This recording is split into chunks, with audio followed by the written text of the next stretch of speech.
আসসালামু আলাইকুম রহমতুল্লাহ বারকাত। আজকে আপনাদের পরিচয় করে দিচ্ছি স্পেনের হলো ব্ল্যাক স্টোন অরেঞ্জ। এটা ব্ল্যাক হয়, দেখেন একটা অরেঞ্জ। নর্মালি যে জুস অরেঞ্জ থাকে সেই জুস অরেঞ্জের মতনই সাইজ হয় এবং প্রচুর রসালো। এই কোনোটার মধ্যে এরকম হালকা ফাটা অরেঞ্জ কালার, আর নাইলে এরকম কালসো কালসা কালারই হয়। এটা এখানে যতগুলো আছে সবগুলো এরকম ডিপ, পুরা একদম আমাদের বাংলাদেশে যে যে ব্ল্যাকস্টোন আমগুলো আছে এরকম দেখতে।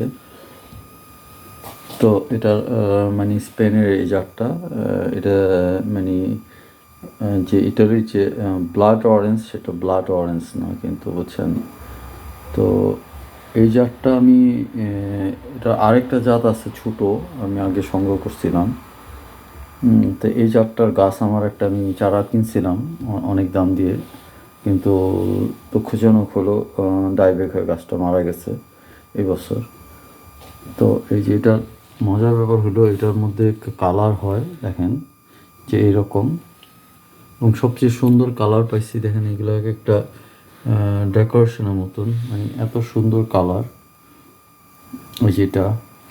তারপর সবচেয়ে ডিপ পাইছে এটা, মানে একদম পুরা, মানে এত সুন্দর যে চামড়াটা একদম পুরা হলো কালচে, বলে জাম কালার, বুঝছেন। তো আমি অনেকগুলো কাটছি দেখার জন্য। আসলে আল্লাহ তাআলা এই পৃথিবীতে যে কত ধরনের কালারের মানে ফল যে সৃষ্টি করছে, সত্যিকারে যদি আমি হর্টিকালচার নিয়ে গবেষণা যদি না করতাম তবে হয়তো বা কখন দেখতাম না। তো ইউরোপে আসার সৌভাগ্যে আল্লাহ তাআলা তৌফিক দিচ্ছে যে এইগুলোকে আল্লাহ আসলে কিনার, দেখার, পরিচয় হওয়ার তৌফিক দিচ্ছে। এই দেখেন এই যে এটা এটা কত সুন্দর। এটা তারপরে ফলগুলো, আমি আজকে এই নতুন ফলগুলো দেখে আমার খুব ভালো লাগছে, তার জন্য কিনা। আমার মনে হয় চারটায় 1 কেজি হবে, চারটা, হ্যাঁ চারটায়, চারটা বা পাঁচটা 1 কেজি থেকে বেশি হবে, ঠিক আছে। তো আপনাদের যেন আমি এরকম নতুন নতুন ফলের সাথে পরিচয় করে দিতে পারি সে দোয়া করবেন।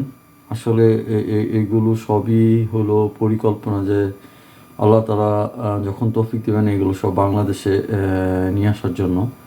আসলে আমাদের বাংলাদেশের মাটি যেসব উঁচু জায়গাগুলো আছে এগুলো সাইটাসের জন্য খুব উপযোগী, এবং আমরা যদি সত্যিকার অর্থে এগ্রিকালচার বিপ্লব ঘটাতে চাই তবে আমাদের বাংলাদেশে যেমন হলো ধরেন সাইটাস, কমলা, লেবু, মাল্টা, জাম্বুরা, তারপর আঙ্গুর, তারপর ধরেন ম্যাঙ্গোস্টিং, তারপর হলো গিয়ে আম এবং কাঁঠাল, এগুলো যদি সত্যিকার উন্নত জাতগুলো আমাদের দেশে নিয়ে গিয়ে ওইগুলোর উপর ভিত্তি করে যদি আমরা এগ্রিকালচার ইন্ডাস্ট্রি গড়ে তুলতে পারি তবে আমাদের পরিবেশও ভালো থাকবে, আমাদের গ্রামের লোকগুলো গ্রামে থেকে স্বাবলম্বন হবে এবং শিক্ষিত হবে, এবং আমরা নিজেদের কাঁচামাল থেকে নিজেরা এই জিনিস উৎপন্ন করতে পারবো। কারণ আমাদের সাথে ইউরোপিয়ানরা কখনই প্রতিযোগিতা করতে পারবে না, কারণ হলো এই জায়গায় হলো শ্রম হলো অনেক এক্সপেন্সিভ, এবং তাদের